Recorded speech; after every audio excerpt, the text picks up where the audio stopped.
Qui êtes-vous? Donc, je m'appelle Candice Ayuré, je suis directrice d'exploitation agricole sur Le Mans, à Rouillon, au lycée agricole de la Germinière. Et donc je suis en place depuis 2 ans et demi à peu près. Et quel projet avez-vous mené là-bas, qui vous a amené ici Donc j'ai pris en cours un projet que ma prédécesseur avait mis en place. Donc il y a un projet d'agroforesterie avec différentes phases. Une première phase de plantation sur le pâturage des vaches laitières. Donc il y a 15 hectares de pâturage.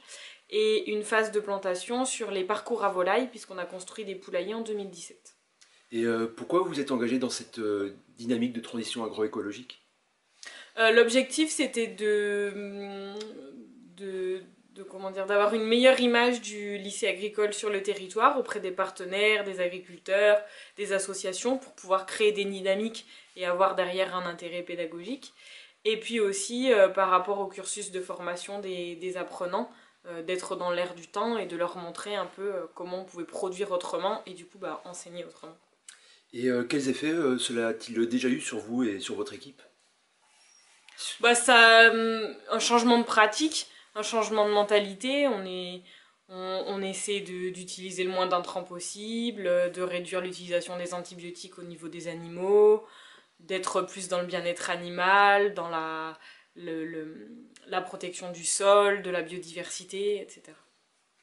Et qu'est-ce qui n'aurait pas pu être fait dans ce projet sans le casse-d'art? On n'aurait pas pu faire toutes les plantations qu'on a mises en place parce que ça a nécessité beaucoup de temps de réflexion. C'était quand même quelque chose d'innovant. On voulait garder la possibilité de mettre des arbres avec des animaux. Donc il a fallu réfléchir à des systèmes qui permettaient de faire cohabiter les arbres et les animaux. Et donc il y a eu beaucoup d'achats de fournitures, donc tout ce qui est plants, végétaux, protection pour la faune sauvage, et tout ce qui est protection pour le troupeau domestique, quoi, piquet, clôture, etc. Donc sans le casse-d'art, on n'aurait pas pu faire tout ça.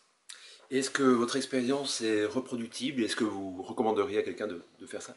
Oui, je pense que c'est une très belle opportunité parce que au-delà de l'aspect de mettre en place pour l'exploitation des arbres dans les pâtures, etc., il y a toute une dynamique au sein de l'EPL qui s'est mise en place, qui a permis de réunir des acteurs du territoire, des enseignants, des formateurs, des apprenants. Et donc chez nous, c'est quelque chose qui a été un projet vraiment fédérateur et qui a permis de créer une dynamique et une ambiance particulière sur le lycée. Merci.